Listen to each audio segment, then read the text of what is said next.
Hi, I'm here with Weston Smith, the creator of Exonauts, just to find out a little bit more about how the show was made. So to start, could you just tell me a little bit about yourself? Do you have a background in filmmaking? No background. Usually make music, but did start a film course that turned out to be quite useless. Mainly it was just to recruit people to work on the show, actually. Yeah, so quit that and just worked on the show from then on. Where did the idea behind Exonauts come from? Well, it's a parody of Jacques Cousteau's 1950s nature documentaries, but in space.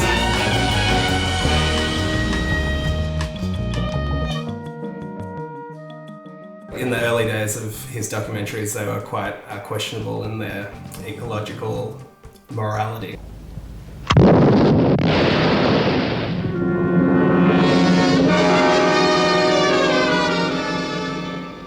Commercial fishing with dynamite is illegal, an act of vandalism.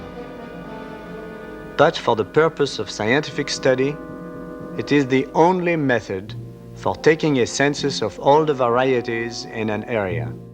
But eventually, Jacques and his cronies, they got wise and started to look after the environment. So I'm probably going to have that as an arc generally over the series to kind of mirror their real-life stories. And in terms of science fiction, Forbidden Planet was a large influence with the eerie landscapes and odd space phenomena. Thunderbirds as well. Just this whole 60s futurism, wacky vibe really rubbed off on the show a lot as well. Why did you decide to use models and practical effects rather than sets? Just out of sheer practicality. It also gives me quite a large license to do whatever I want as well. I'm not going to learn how to make subpar looking CGI, and generally it's easier on the eyes. I think models always have an interesting tactile quality, whether they're advanced or shoddy looking, but it still always looks better to me than CGI. When you were making this, did you have a favourite effect to create? Yes, one particular effect, it all came together quite easily, of this painting that a sentient cave in the episode secretes. We made an etching silhouette of the main character, Mackinac, then just simply poured glow sticks into it and kind of tilted it, and it all came together quite easily. Did you have a least favourite effect to create?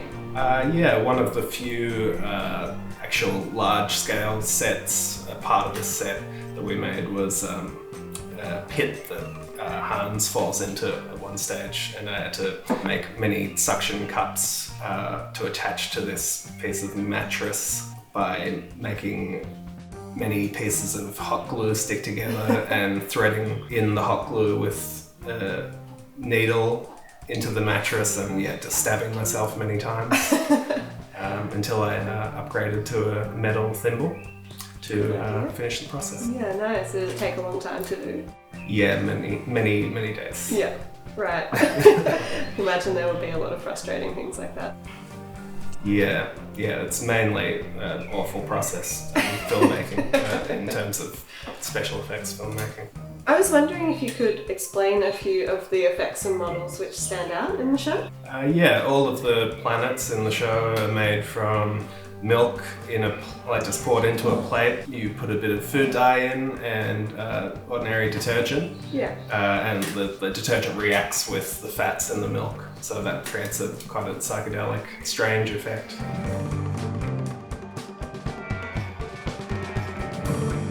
There's not much post-production from there, and you've got a perfectly fine-looking planet to work with. In the intro of the first episode, there's a great little shot of a planet that seems to be all made of balls. The sky in that is really interesting. Can you tell me a bit about how you did that one? Yeah, thanks. It's just vegetable oil with, again, food dye popped in there. And they react well. Actually, there's a layer of vinegar so that little balls of food dye drop and settle on a certain point. The rest of the model was all made out of force perspective ping pong balls and gum balls all stuck together. Yeah, right. How did you make the spaceship move the way it does in the intro and to the first episode? Because you didn't have like a kind of track for that or anything, did you? No, it's just very low tech. Just me in a green suit holding the spaceship. Here it is. Yeah. On a green stick and just moving it throughout frame. What seems to work okay. Yeah, simple and a good effect.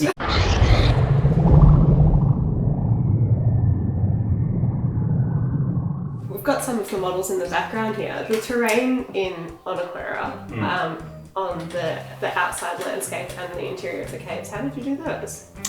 Well, this is all just medium density foam, particular type of foam that I've just scratched away with my hands pretty much, and then applied various layers of paint for textures. But this cave material here is all expanding foam, so for filling gaps in your various households. Again, various layers of paint. Like to work with as simple a process as possible with this show, and it all kind of works most of the time straight up, so don't have to do too much experimenting. But yeah, really all the work and the hours go into the show in post, with the thousands of layers behind I everything. can imagine. Another thing that really stands out is the sound effects and Foley. Did you do that all yourself as well? Yeah, just in a small bedroom, various food stuffs and techniques.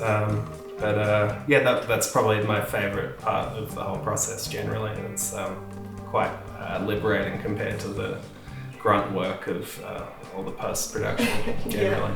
And I envy anyone that does that for a real job. Yeah. Interesting. Was there a particular sound that you were kind of surprised at how you ended up with that sound? Or?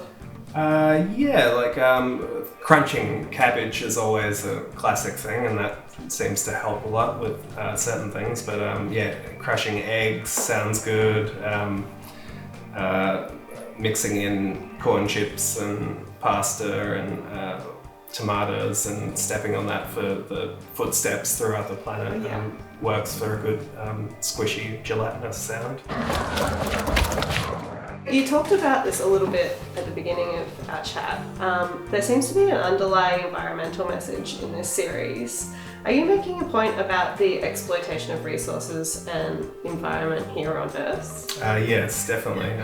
The tomfoolery of the Exonauts kind of mirrors, I guess, with a little bit more humour, Earth's problems. But just the exploitation of resources, even though I'm kind of feeding it into more of an optimistic 1950s space age style of approach. Do you think that exoplanetary exploration is likely to happen in the next century? Not at this rate. For now, it's just fiction, but there have been many discoveries recently. We're at 4,000 exoplanets compared to the 90s where none had been discovered. But maybe if governments across the world would be less like the early Exonauts, then we can one day get there. Absolutely. What do you think is the likelihood of alien life existing on one of these thousands of exoplanets? Definite likelihood. We can only use our human brains to imagine simple versions of what there might be. But hopefully next decade or so we can drill into the moons of Saturn and find something out there. Yeah, right. And do you think that contact will happen or has happened? I think religion will definitely put a stop to that. I'm not sure if we'll ever see that. It'd be too earth-shattering. Yeah, right. Well, thank you very much for your time and walking us through the amazing effects of Exonauts. Hopefully we'll see some more soon. Thank you very much, Beth. Pleasure.